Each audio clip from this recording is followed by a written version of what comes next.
Hello అండి, welcome to Satya's వాళ్ళు. ఈరోజు మీకు ఒక యూస్ఫుల్ టిప్ చెప్తానండి.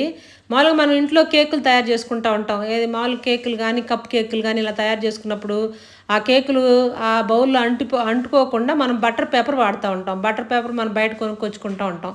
అది కొంచెం రేట్ అవుతూ ఉంటుంది. అయినా సరే మనకి తప్పదు కదా, అది కేకులు అంటుకోకుండా రావటం కోసం అది కొనుక్కొచ్చుకొని మనం వాడుతూ ఉంటాం. అలా కాకుండా బయట కొనుక్కోకుండా మనం ఇంట్లోనే ఇలా తయారు చేసుకోవచ్చండి.